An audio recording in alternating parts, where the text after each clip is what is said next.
soit trois charges ponctuelles, donc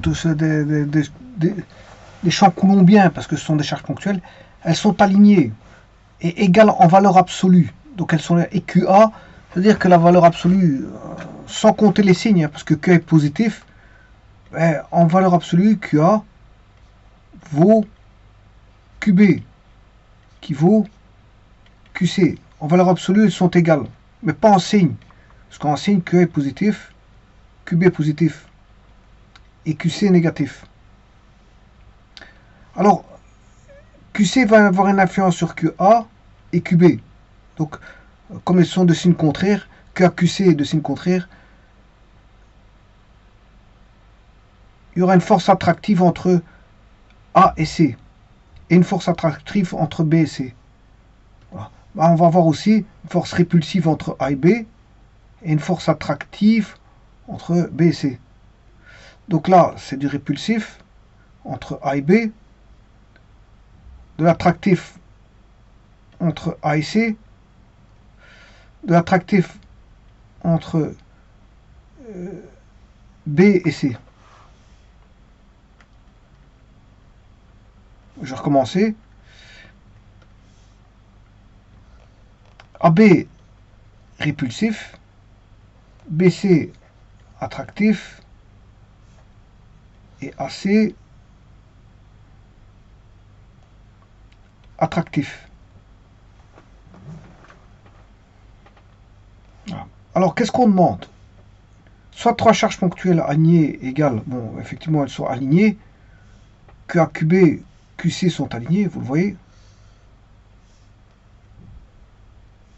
Voilà.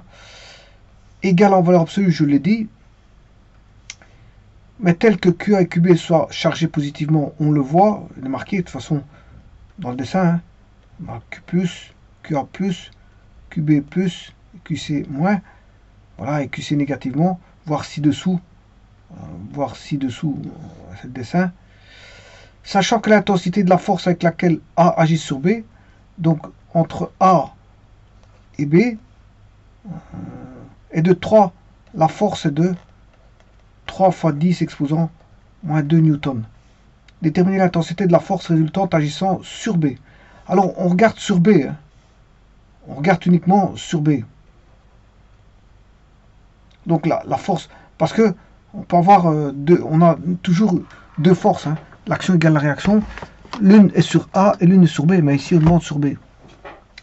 Et puis il demande de déterminer l'intensité de la force résultante agissant sur B.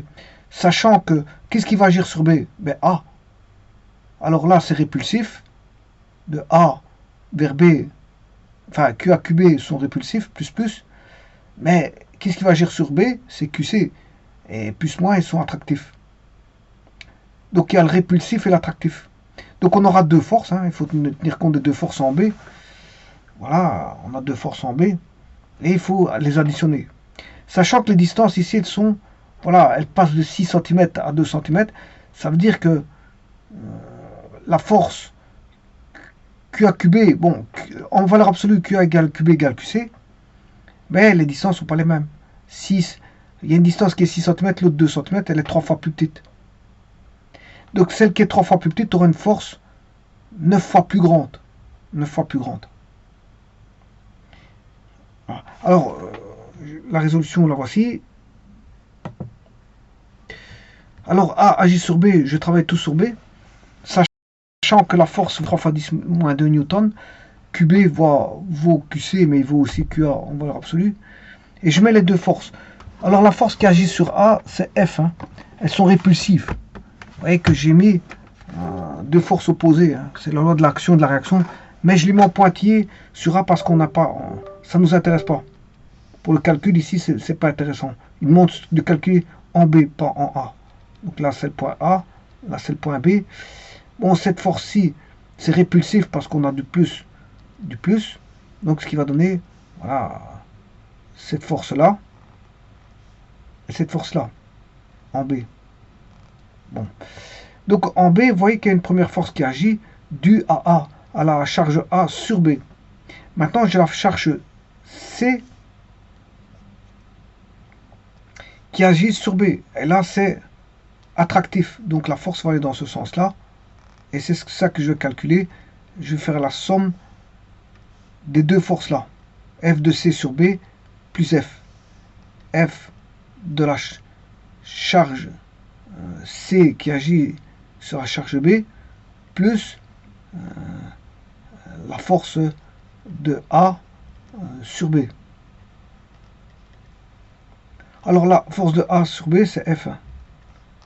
Et puis, je vais calculer la force de C sur B. Et là, j'aurai la résultante.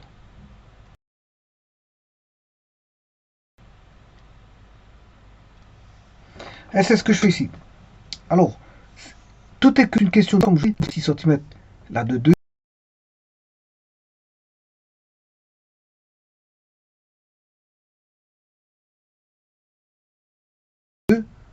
C'est inversement proportionnel au carré de la distance. Donc c'est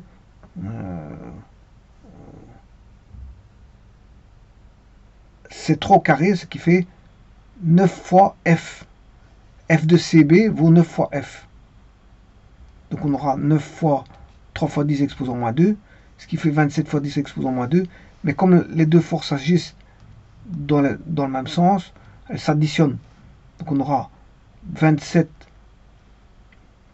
plus 3, bien sûr, fois 10 moins 2, ce qui fait 30 fois 10 moins 2 newtons, ce qui fait 0,3 newtons. La résultante en B est de 0,3 newtons.